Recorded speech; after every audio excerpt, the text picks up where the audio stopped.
За ингээд тэ дансанд бол ингээд бүртгэж байгаа. За тэгвэл одоо таад заах гэдэг дансны кодчлын аргаар бол яах вэ гэхээр энэ дээр бичих гээд би ингээд бэлтгэсэн байна. За тэгэхээр энэ дээр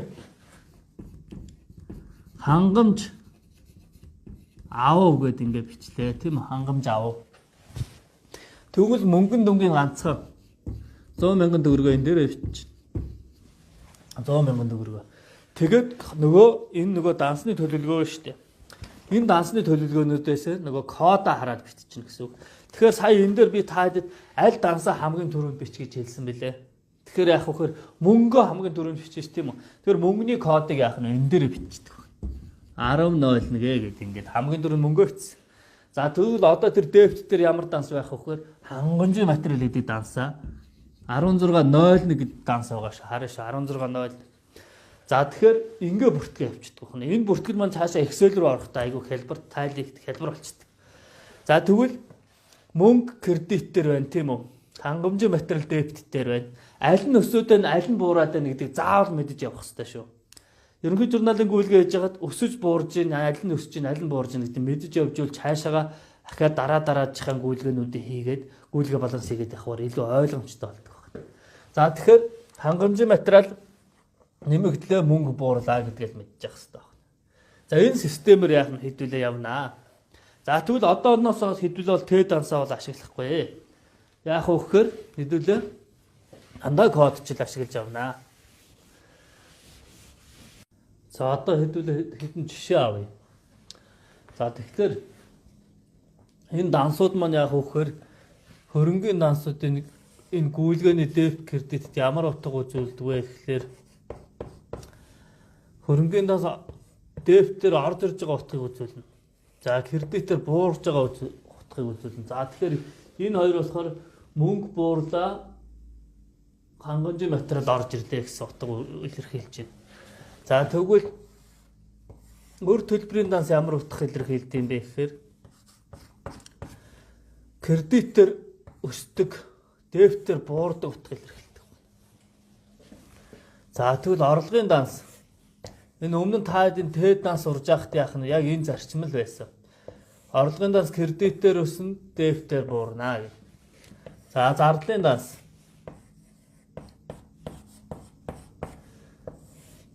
дефтээр өсөөд кредитээр буурна гэж заасан. За тэгвэл энэ жишээнүүд авъя. За манай компани юу яа гэж бодъё. За банкнаас нэг 7 сая төгрөгийн зээл авлаа гэж бодъё. 7 сая. За тэгэхээр нөгөө нэг зарчим осоор хамгийн түрүүнд мөнгөө бичнэ тийм үү? Мөнгөө бичнэ. За гүйлгээг орч. Зээл ав тийм үү? Мөнгө орж ирэх үү гарах уу тийм үү? Тэгэхээр мөнгө орж ирнэ зээл авч байгаа юм чинь энэ дээр бичгэнэ шүү тийм үү? За тэгэхээр энэ хөрөнгө орж ирж байна, өсөж байна гэсэн байна. За тэгвэл энд 35-ын 0.1 гэдэг данс банкны зээл гэдэг данс. За хөрөнгө орж ирж байна, хөрөнгө өсөж байна. Банкнаас зээл авсан учраас өөр төлбөр өсөж байна. Тэгэхээр яах вэ гэхээр хэдүүлээ энэ хараа мөнгө орж ирсэн тийм үү? Мөнгө өссөн. За тэгвэл 3 данс өөр төлбөр энэ талтаа өссөн. Хоёулаа өсөж болно, хоёулаа буурж болдог байна. За тэгэхээр 3 данс өссөн гэдэг. Тэгэхээр энэ гүйлгээнүүдийн аль нь өсөж ийн, аль нь буурж ийн гэдгийг мэдэж явах нь цаашаага санхүүгийн тайлан гүйлгээ баланс хийхээр илүү ойлгомжтой болно. Хэрвээ дансны харьцаагаа энэ өсөж байгаа буурж байгаа гэдгийг заавал нэгтэлж явахгүй болохоор цаашаага тайлан хийхэд хүндрэлтэй болдог байна шүү. За тэгэхээр эхнээсээ яах вэ гэхээр энэ гүйлгээнүүд дандаа мэдж явах хэрэгтэй. За одоо хэдүүлээ юу яа гэдтэй. За түрээсийн зардал манай сургалтын төлбөрийн түрээсийн зардал гарлаа. Сая төгрөгөө төлөө гэдгсэн байна. За тэгсэндээ хажуугаар дахиад ашиглалтын зардал. Тогны мөнгө төлсөнгүй. Тогны мөнгө төлөөд 2 нэхэмжлэх зэрэг ороод ирлээ. Нэг өдөр. Тэгсэн чинь би түрээсийн зардлаа яаралтай төлөхгүй болохгүй гэдэг яах нь. Мобайл банкнаас яах нь. Түрээсээ төлөе болчих. Харин ашиглалтын зардал юу тогныхоо мөнгийг дараа төлөхөр боллоо. Ер нь маргааш нөгөөдрөөс л болъё гэж. За энэ хоёр гүйлгээний алийг бичих үү гэдэг сонголт ирэх нэ бас. Тэгэхээр яах вэ гэхээр алийг бичмээр нь хэдүүлээ. За ямар ч зүйл ихний түрээсийн зардлаа явчихна.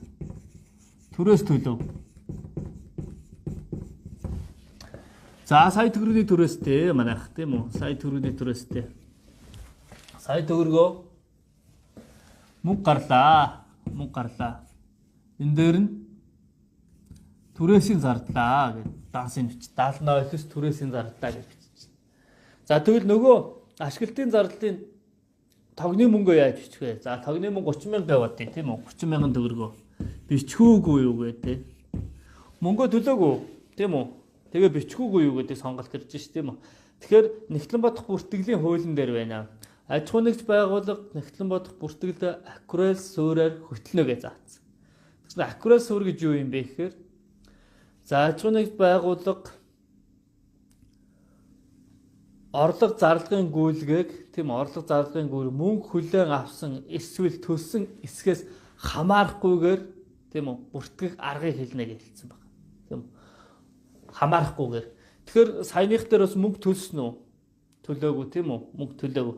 Тэгэхээр орлогыг орлсон үед зарлыг гарсан үед хүлээн зөвшөөрөл бүртгэх арга байхгүй. Орлогыг олсон үед зарлыг гарсан үед. Тэгэхээр мөнгөтэй ерөөсө холбоогүй. Тэгэхээр яг хөр ашиглалтын зардал гарлаа тийм үү? Ашиглалтын зардал. Ашиглалт. Тэнгуутаа энэ дээр нь яг нь дансны өгдөг гэл ингэж биччихдэг. Дансны өгдөг. Ингээ өртөө хоцорж шít тийм үү? За тэгвэл маргааш нөгөөд за 7 хоногийн дараа за энэ ашиглалтын тасал тогны мөнгө төлөхгүй бол болохгүй нэ. Тогоо таслуулах нэ гэх юм бол яг уу. За тогоо нэг мөнгө төлж болно шít тийм үү? Тэгвэл дахиад бичнэ. 30,000 төгрөгөө. Тийм үү? Мөнгөө гарлаа. Мөнгө гарлаа. Тэгэхээр энэ өгдөг маань энэ дээр ингэ шилтчихдэг. 31-ийг ойлгоно. Өглөө төлөвөө ашиглалтын зардлын тогны өглөө төлөвөө. Өглөө төлөвөө гэдэг ингэ бичих нь байна шүү дээ, тийм үү? За ингээ ахаар нэг жишээ авъя. За одоо онлайн сургалтанд бүртгүүлэхээс өмнө та хэд төлбөрөө шилжүүлсэн байгаад байгаа тийм үү? За тэгвэл манай нэгтлэн энэ тохиолдолд ямар бичлэг хийгээд байгаа болоо? За та нарын нэг нь ингээ төлбөрөө шилжүүлчихлээ. 250,000 төгрөг манай дансанд ороод ирлээ. 250,000. За манай нэгтлэн за сургалтын үйлчлэгээний орлого орж ирлээ гэж бүртгэж авах нь шүү дээ тийм үү? Тэгэхээр энийг шууд үйлчлэгээний орлогоор бүртгэх боломжтой юу гэдэг сонио. Тэ. Яагаад тэгвэл шууд үйлчлэгээ үзүүлэх боломжгүй. Яагаад гэвэл мөнгө чинь ороод ирсэн байна. Манай дээр төр байрсан байна. Би үүлээ хичээлээ заагаагүй учраас энэ үйлчлэгээний орлого гэхгүй. Тэгэхээр хамгийн түрүүнд яах нь мөнгө авнаа тийм үү. За харилцах дансаар мөнгө авч 11.0 байна. Тэгэхээр энэ дээр нь ямар данс байх вэ гэхээр өрийн данс байх юм шүү заяа. Манайхаа яах вэ гэхээр сүүлийн үед би нэг зааж яхад нэг ажиглагдж байгаа юм юу гэхээр урьдчилж орсон орлого гэдэг дансыг орлогын данстай хольж готохгүй байх нь. Энэ бол өглөгийн данс байдаг байна. За энэ санхүү бүртгэл. Доторын бүртгэл дээр бас өөр байдаг. Тэгэхээр яах вэ?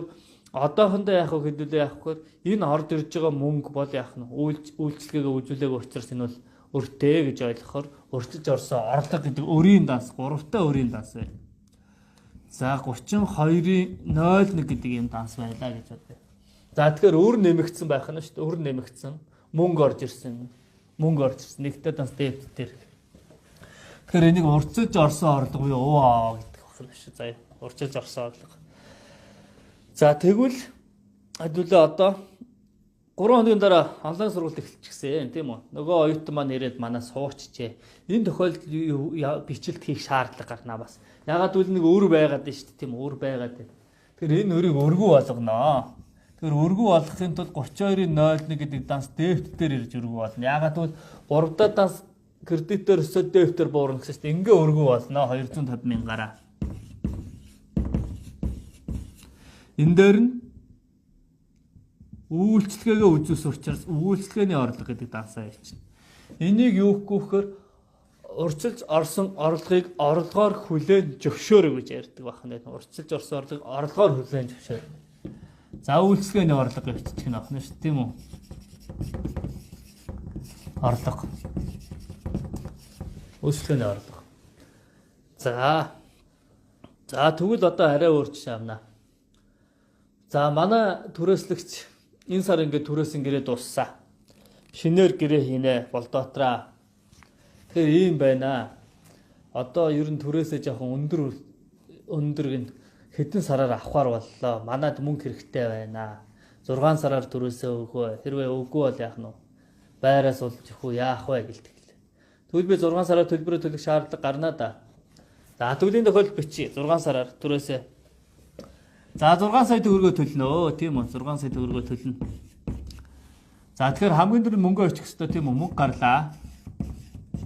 Түрээсийн зардал гэж бичих болох уу? Тэгэхээр түрээсийн зардал гэж бичих болохгүй байна шүү дээ, тийм үү? Тэгэхээр урьдчилан төлсөн түрээс гэдэг данс ашигладаг. УТТ гэдэг данс ашигладаг байна. Яагаад тэгэхээр нөгөө зардлаар тайлгнацгаар орлогоосоо зардалаа гасах үед маш их хэмжээний зардал хасагдах гэдэг шүү дээ, тийм үү? Улирал болгон яг л гарсан зардал бодиттой гарснараа л хасагдах хэвээр. Тэгэхээр энэ тохиолдолд яах вэ гэхээр урьдчил төлсөн түрээсийн яг тохируулга бичлэг гэж ярьдаг байна. Тэгэхээр одоо өнөөдөр чинь 12 сарын 1 байлаа гэж утгад яах нь вэ гэхээр 12 сарын 30 ч юм уу 31-нд тохиргоо бичлээ. Ягаад гэвэл 1 сар суучихсан гэсэн үгнээс. Тэгэхээр 12 сарын 31-нд сая төгрөгийн яах нь вэ? Түрээсийн зардлаа тайландаа бичлээ. Түрээсийн зардал гарлаа, тийм үү? Түрээсийн тохиргоо бичлээ. Тохируулга гэж. За тэгвэл энд мөнгө гарахгүй тийм урьдчилан 6 сая төгрөг өгч учраас энэ 1802 данс энэ дээр яах нь буурж ирж байна. Энийг урьдчил төлсөн түрээсийн тохируулга бичлэг гэж хэлээд байгаа шүү. За. За одоо нэг жишээ авчи. Тэгээ бодъё доо. За манай компани номинтой. За энэ Elba BSB ч юм уу захиргаан барааны нэг дэлгүүртэй. Elba гэдэг дэлгүүртэй хамтран ажилладаг байжээ. Дандаа юм аа. За одоо нэг жишээ авчи. За манайх ингээл Elba дэлгүүр ч юм уу захиргаан барааны нэг дэлгүүрээс нэг тоног төхөөрөмж авъя заяа. Принтер авъя. За тэгвэл тоног төхөөрөмж нь 3 сая төгрөгийн өртөгтэй бай гэж бодъё. За тэгэхээр манайх сая төгрөгийн нөгөө тоног төхөөрөмж нь яах нь 2 сая төгрөгөнд зээлээр авах боллоо лизингээр тийм үү. За энэ тохиолдолд ямар бичлэлт хийх вэ? За тэгэхээр энэ дээр сая төгрөгөө төлсөн сая төгрөгөө ихэ биччихнэ. Мөнгө гарлаа тийм үү, мөнгө гарлаа. Тоног төхөөрөмж орж ирлээ 2006 тоног төхөөрөмж. За дараа нь нөгөө 2 сая төгрөгөө бичих нь байна. 2 сая төгрөгөө 3 саяар авсан шүү дээ тийм үү. 2 сая төгрөгийн тоног төхөөрөмж маань яах нь вэ? Зээлээр яах шүү 2 сая төгрөг авахсан. Тэгээд дебет дээр нь 2006. Ингээд яах вэ гэхээр энэ мөнгө маань энэ 2006 гэдэг код маань 3 сая төгрөг болсон байна шүү тийм үү.